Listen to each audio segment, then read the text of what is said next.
In Mormonism, it is considered a sin to criticize your leaders. Dallin H. Oaks has even said that you should never criticize your Mormon leaders, even if the leader is wrong. I 100% agree with you that leadership is human and capable of getting it wrong. However, if the person is a prophet, then they cannot get what they declare to be doctrine is wrong without being a false prophet.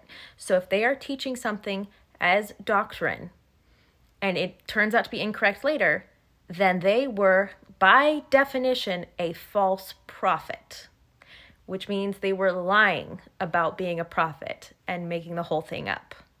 As far as standing up to church leadership, what you will find is that people who stand up to church leadership tend to be excommunicated.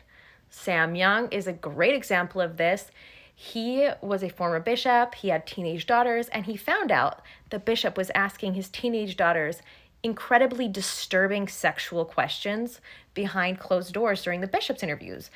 And he started talking to other members and found out this was a really regular thing that was happening. Like, this was happening all the time. Super invasive, disgusting sexual questions that these bishops were asking minors, sometimes because the stake presidents were telling them to ask minors these questions behind closed doors when their parents weren't there. And so Sam Young, he contacted the First Presidency. He started talking out about it. He was like, hey, I love the church. I want the best for the church. And this is unhealthy and we shouldn't be doing this.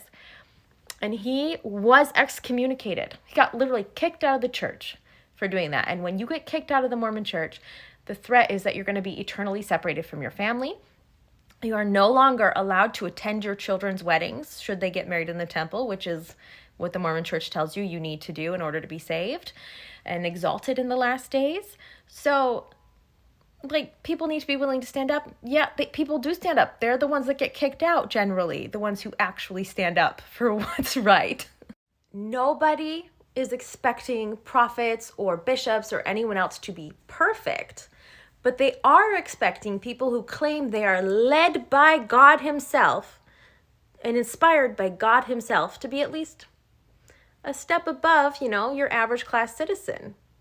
When I was a little girl, my bishop would take me alone behind closed doors and ask me sexual questions about masturbation and oral sex. I'd never even held a boy's hand, but here I was getting grilled about oral sex and that I didn't even know how that functioned. I didn't know how that worked even. And when I told people about this later, they were like, the bishop was inspired to ask you about that. He did that because God wanted him to ask you those sexual questions. There isn't genuinely space for dissenting opinions in Mormonism.